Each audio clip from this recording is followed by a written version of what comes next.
I agreed to the strangest thing anyone has ever asked me for 3 weeks after I moved into that little rental house. At that point, my life was down to basics. I had 2 duffel bags, a coffee maker, a folding chair, and a breakup still sitting on my nerves like bad weather that would not move on. The place I rented was small, a little one-floor house at the end of a quiet street, with thin walls, a square patch of grass, and a kitchen that looked older than I was. It was not meant to be home. That was the whole point.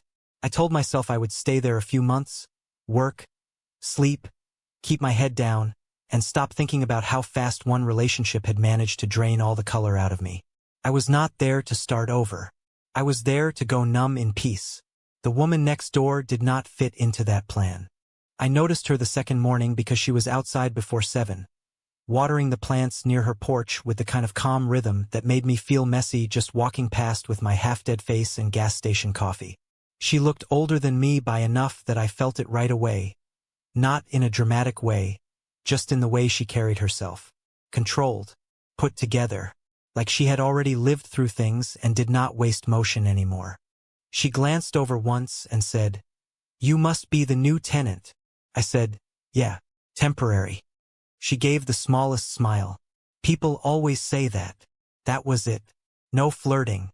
No long talk. But later that day when I came back from the store, she was dragging in a heavy box from her car, and I asked if she wanted help. She studied me for a second like she was deciding whether to refuse on principle. Then she said, "Only if you lift properly." I laughed for the first time in days. That bad? That box has glass equipment in it. I'd rather not hear it shatter. I carried it inside. Her place was neat without feeling cold. Books stacked in straight lines. No clutter. Soft lamplight even though it was still daylight. On the kitchen counter there were folders, a laptop, and a mug that had gone cold. She thanked me, told me her name was Mara, and when I asked what kind of equipment it was, she said she worked in reproductive medicine. She said it flat, like a fact, not an invitation for follow-up. So I just nodded and left. After that, we kept running into each other in small ways. She signed for a package when I was late getting home. I helped restart her car one morning when the battery died. She brought over a screwdriver set I'd mentioned I still had packed away somewhere. One night my porch light started flickering like a bad horror movie, and she stood in her driveway, looked up and said, "You know that would drive me insane." I said, "Good thing it's my porch." She folded her arms. "I have a ladder." So we fixed it together in the dark while she held the flashlight and corrected the angle every time I pointed it wrong. It should have been nothing. But those little nothing moments started building their own shape. She was easy to talk to because she did not pry. She never asked about my breakup until I mentioned it first, and even then all she said was, "You look like someone who needed silence more than advice." That landed harder than it should have. A few nights later it was raining, and I was sitting in my kitchen eating takeout straight from the carton when there was a knock at the door. Mara stood there in a dark coat with rain on her sleeves and an expression so steady it made me sit up before she said a word. "Can I come in for a minute?" she asked. I moved aside. "Yeah, sure." She stepped in, looked around once, then faced me. No wasted movement. No nerves that showed on the surface. "I'm going to ask you something unusual," she said. "And you can say no. You probably should. But I'd rather be direct than dishonest." I actually thought maybe something had happened. Some legal issue, some neighbor problem, anything normal. Then she said, "I want to have a child. I do not have much time left to keep putting it off. I do not have a partner I trust. I'm asking whether you would consider helping me as a donor." For a second, I honestly thought I had heard her wrong. I stared at her. "What?" She did not flinch. "I know how this sounds." "No, I don't think you do." "I do," she said calmly. "That's why I came prepared to explain it clearly." I pushed my food aside and stood there looking at her like the room had tilted. "Why me?" "Because I know more about you than you think I do," she said. "Not private details, just what I've seen. You are decent with people. You do what you say you'll do. You helped me 3 times before I ever asked. You do not perform kindness for attention. That matters to me." I let out a breath and rubbed my face. "Mara," This is insane. It may be, she said, but it is not careless. Then she explained it. No drama, no pressure in her voice. She said there would be paperwork, clear boundaries, no hidden expectations, no future demands dropped on me later. She said she was not asking for a relationship, not asking for promises, not trying to pull me into some fake version of family life. She wanted honesty and a clean agreement. That was all. I should have said no right then. I almost did. But the thing that got through my defenses was how unromantic she was about it. She did not lean on emotion. She did not try to charm me into anything. She stood in my tiny kitchen, rain tapping at the window, and treated me like someone capable of hearing something hard without being tricked. I said, "Why not go through a clinic?" A pause. Then, because trust is not a small detail to me. My neighbor came to me with something I never expected to hear, and her reason stopped me cold. What would you have said, yes or no? Tell me below. That answer stayed with me. After she left, I barely slept. I walked from one room to the other like I was trying to outpace the thought. Every version of it seemed like a bad idea. Too personal. Too complicated. Way too easy to regret. But under all that was one thing I could not shake. She had come to me with the kind of honesty most people spend months avoiding. No games. No fake softness. Just the truth laid flat on the table. The next evening I knocked on her door before I could talk myself out of it. She opened it and looked at me without surprise, like maybe she had expected either this or silence. I said, "I still think this is a mistake." Her face stayed unreadable. "That is fair." I nodded once. My chest felt tight. "But I'm saying yes." If the story already has you hooked, hit subscribe and drop a like. Takes 2 seconds. Now let me tell you what happened after I said yes. For the first time since I met her, she looked almost shaken. Not dramatic. Just one small crack in all that control. She stepped back to let me in, and right there, before anything had even started, I knew my quiet little temporary life was already over. The first few days after I said yes, everything between us became weird in a very quiet way. Nothing dramatic changed on the surface. I still got up, made coffee, answered emails, tried to pretend my little rental house was still just a place to pass through. Mara still left early some mornings, came back late others, and moved through her own place next door with that same calm, measured way of doing everything. But now there was this private fact sitting between us all the time. Every normal conversation had a second layer under it. The next evening she came over with a folder. A literal folder. I opened the door, looked at it and said, "That feels way too official." "It is official," she said. "That's the point." She stepped inside, set it on the table, and walked me through everything with the same steady tone she used the night she asked. Timing, tests, legal paperwork, what would and would not be expected from me. She had already spoken to an attorney. She had already written out what she wanted clear and what she wanted protected. It should have made me feel safer, and in some ways it did. But it also made the whole thing real in a way my brain had been trying hard not to accept. At one point I looked up and asked, "Did you plan all this before you asked me?" She held my eyes for a second. "I planned for the possibility that you might say yes." That answer should have put distance between us. Instead it made me respect her more, which was its own problem. After that, we started seeing more of each other for practical reasons. At least that is what I told myself. She needed a ride one morning because her car was in the shop. I drove her across town before work, and on the way back she asked if I minded stopping for groceries because she had no time later. Then we were standing under harsh store lights arguing over tomatoes like we had been doing that for years. "You're picking them like they offended you," she said. "I'm checking them. You squeezed one into retirement." I looked at her. That was a normal amount of pressure. It was not. I grabbed another one and held it up. "Teach me, then." She took it from my hand, turned it once, and dropped it into the basket. "You look first. Then you decide. Not every decision needs brute force." I laughed, and she gave me that small side look she did when she knew she had landed something. That became our pattern.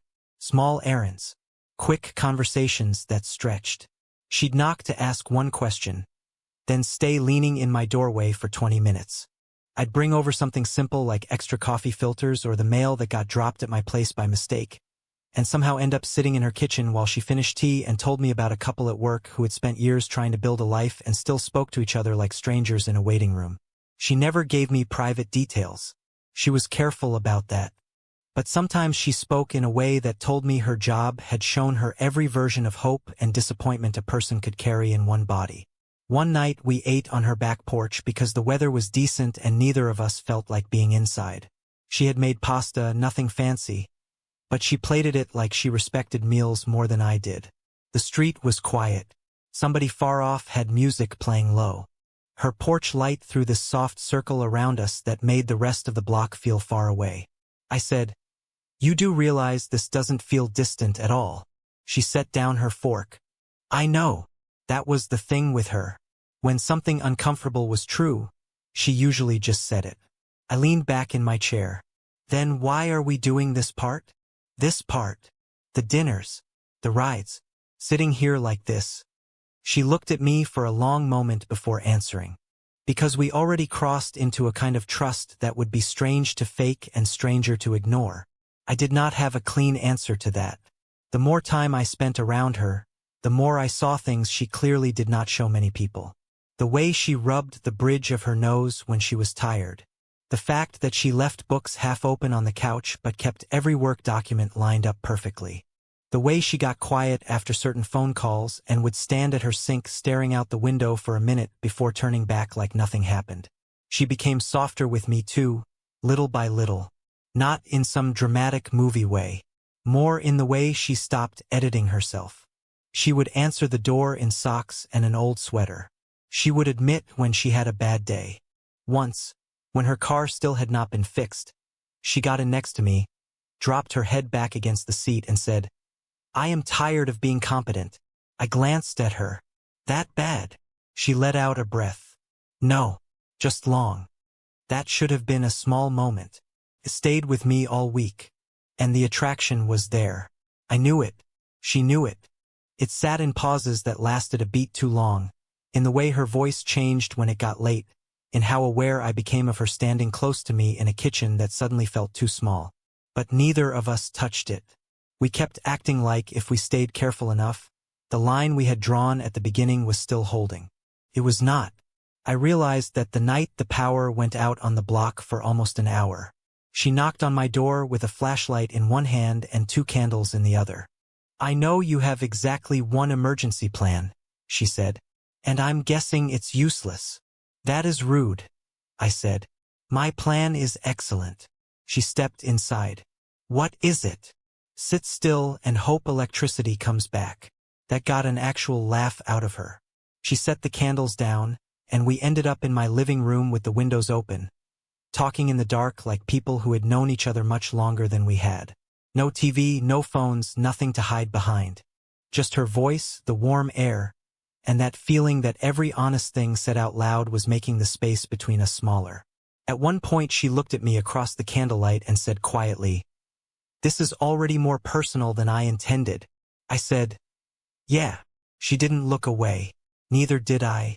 That was the first time it felt impossible to pretend we were still standing in the same place we started.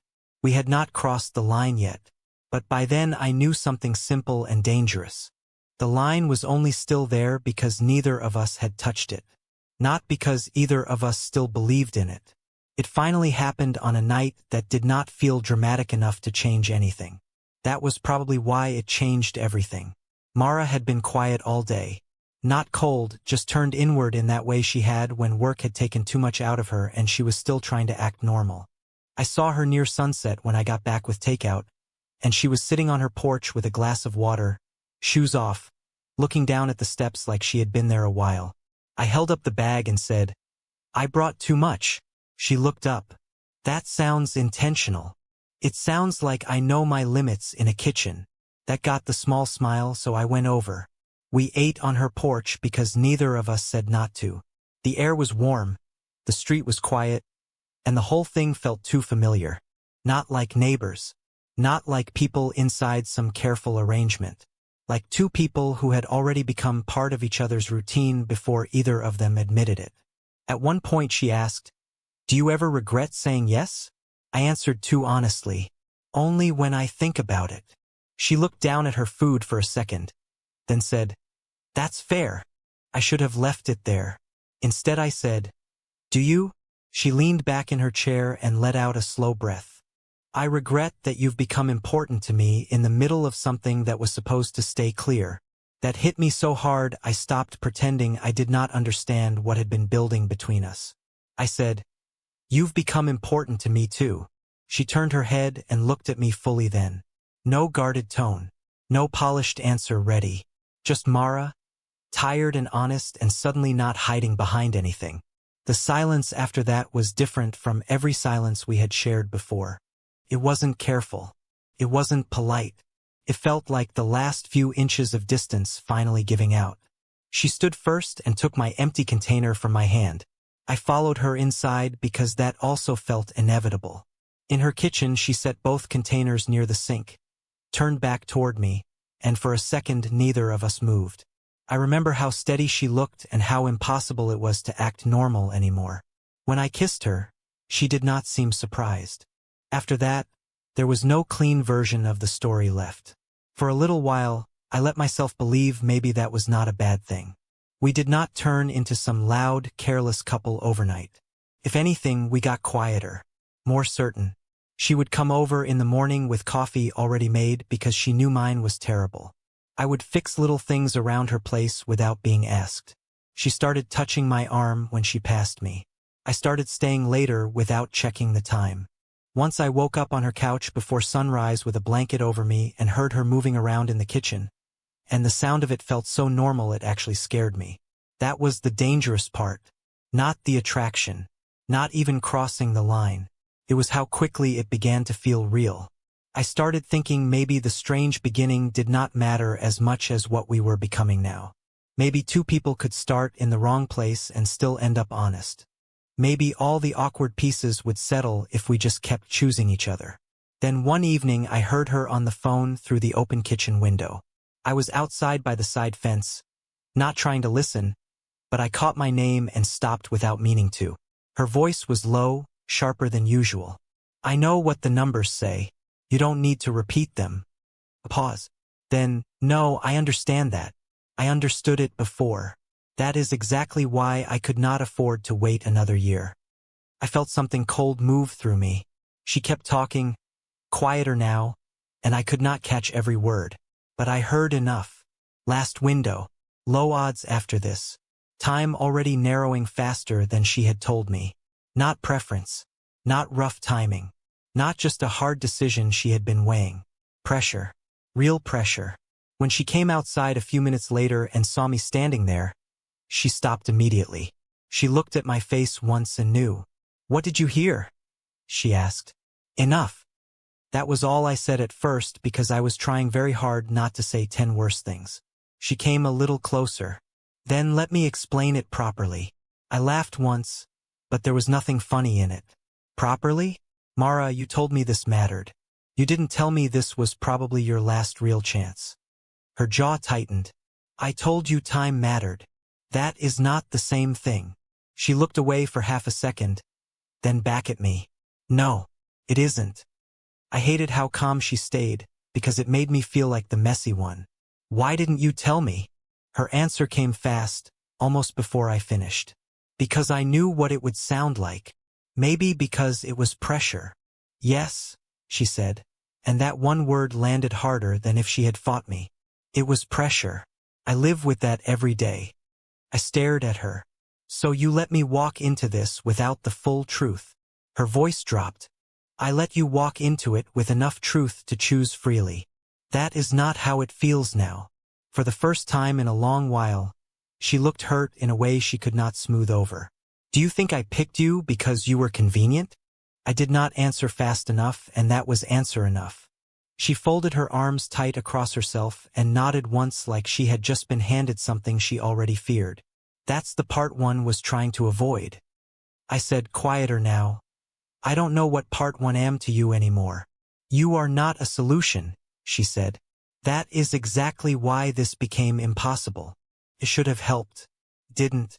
Because by then I cared too much to sort out whether I was loved, needed, trusted, or just there at the exact moment her life narrowed into one hard choice. We did not yell. That would have been easier. Instead, we stood in the space between our houses talking in low voices that hurt more because they stayed controlled. Every sentence felt personal. Every pause felt worse.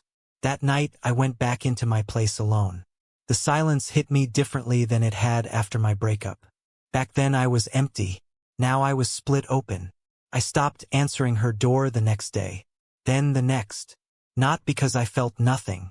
Because I felt too much, and I no longer trusted the shape of what we had become. I found out from somebody else, which somehow made it hurt more.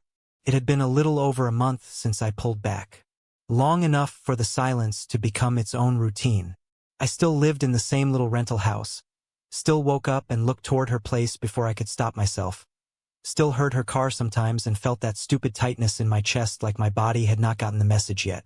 We did not fight after that last conversation. We just stopped. A few texts at first. Then fewer. Then nothing. I told myself that was cleaner. It was not cleaner. It was just emptier. One Saturday morning I was out front trying to fix the loose board on my porch steps when an older woman from 2 houses down slowed near the sidewalk and said, "Looks like your neighbor will have her hands full soon." I straightened up. "What?" She smiled in that casual neighborhood way people do when they think they are saying something obvious. She was at the pharmacy with vitamins and one of those little picture printouts from the doctor.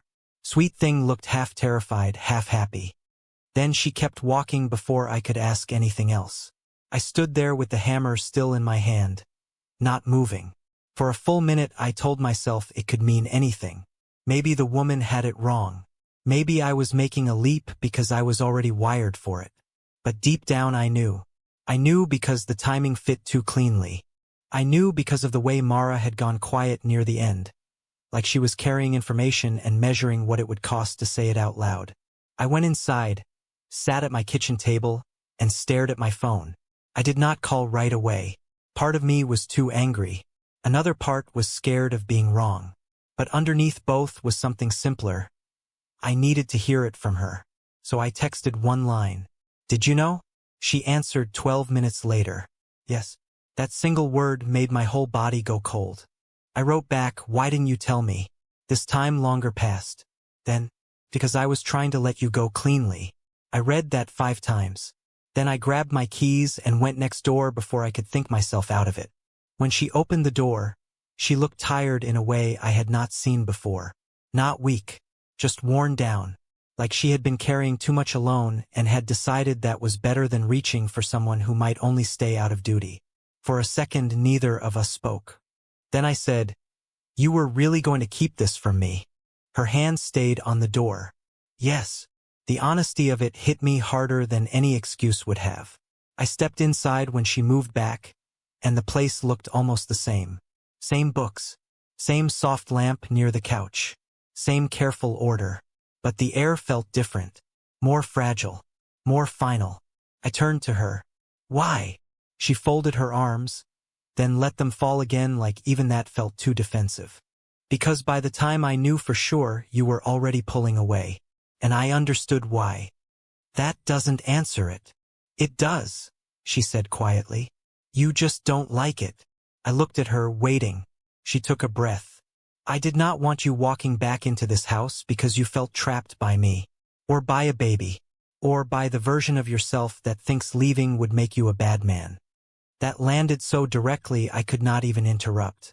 She kept going, her voice steady but softer now. "You were already questioning everything. Whether I chose you for you. Whether I just reached for the nearest answer to a problem I could not solve alone. If I told you then, I would never know if you came back because you wanted me or because you thought you had to." I said, "You don't get to make that choice for me." "No," she said. "I don't. But I did." There it was. Clean. Uncomfortable. Completely her. I started to answer, then stopped because the truth was I understood exactly why she had done it. That was what made it so hard to stay angry in a simple way. It was unfair.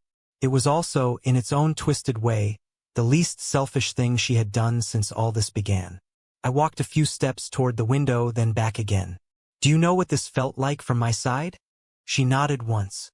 Probably not enough. It felt like every time I got close to understanding what we were, something underneath it changed. My voice got rougher than I meant it to. First it was this careful arrangement. Then it was us acting like that arrangement wasn't already broken. Then I find out how much pressure you were under from the start. And now this. Her eyes stayed on me. I know. No, I don't think you do. I let out a breath and forced myself to say the ugliest part. I kept wondering whether I mattered to you outside the timing, outside the need, outside the fact that I happened to be right there. That was the first moment she looked close to breaking. She sat down slowly on the edge of the chair near the table, like standing suddenly took too much effort. You did matter outside of all of it, she said. That was the problem. If you had only been practical to me, this would have been easier. Colder, but easier. I stayed where I was. She looked down at her hands, then back at me. I asked you because I trusted you. That part was true. The urgency was true too. And then what grew between us was also true. None of those facts canceled the others out. That's why this became such a mess. I believed her. That was the worst and best part.